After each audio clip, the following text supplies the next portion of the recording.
with me while I talk to y'all about how my labor experience just was 5 hours ago. Hey, bye-bye. Okay, so hair's everywhere. Going down pretty well. I have started breastfeeding. I'm gonna put a bra on with these pajamas. I'm gonna match both of my girls. And I'm so excited. Normal skincare, iimlexiirose. And I'm gonna let my heating tools heat up. Dada is taking care of the girls for the first time by himself. While mama gets some me time. It matters who you marry. Hair is like everywhere like this because I was sweating so bad. We woke up because Colson woke up. Mind you, she always sleeps through the night. A really good sleeper. She would not go back to sleep.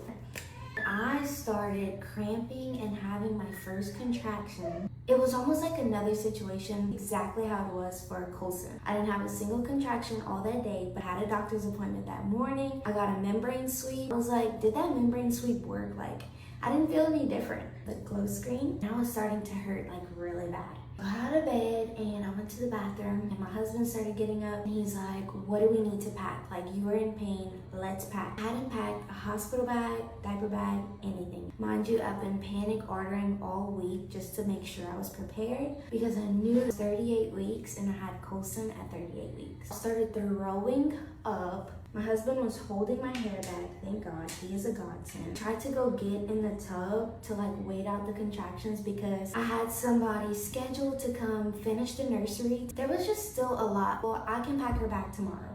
God literally tells you like, tomorrow, I promise. I tried to take a hot bath to soothe the contractions, but it was still hurting like crazy. Got out of the tub and I put these pajamas on.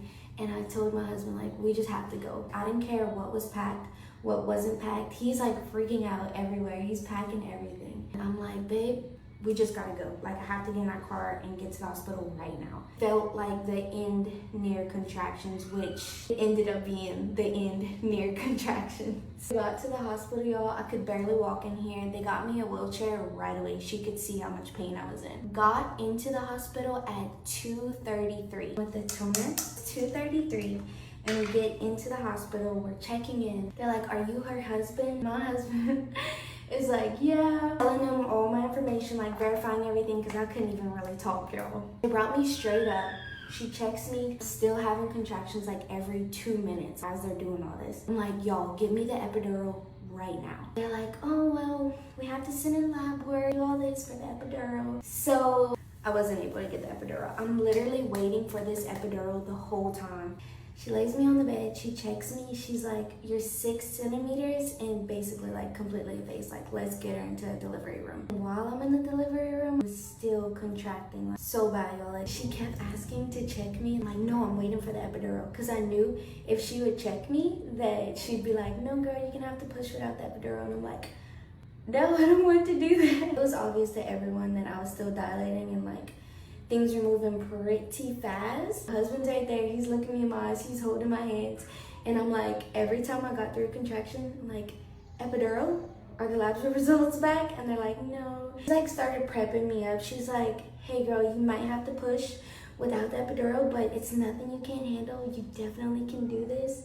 And I'm like, no, I can't. So I'm like, okay, you're right. Like, God doesn't give me a sense of fear. God gives me the strength. God is all over this. Like, I just started to think about Jesus and trust in him. And that song, God's Got My Back, started playing in my head. God's got my back. And I'm like, God, just help me, like, take this pain away. Like, make this smoother for me, Lord. Like, just be with me. I remember praying that, like, over and over again. Every contraction. Get into her jammies.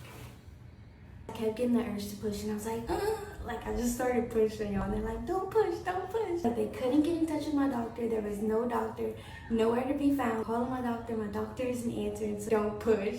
Couldn't control it at all. She's like, okay, I'm checking you. I gotta see what's going on, girl. She checks me, she's like, yep, she's all the way there. And then all you hear is head. And I saw her head, and I felt her head coming out, y'all. And I still was pushing. Like, I couldn't control it. Felt like a stretch. I kept pushing. Felt her whole body come out, and I felt like relief. And then when she was on my chest, sweetest thing of my life. This is gonna be a story that I tell forever, and I know God chose me for a reason. I'm just glad God was with me the whole entire time.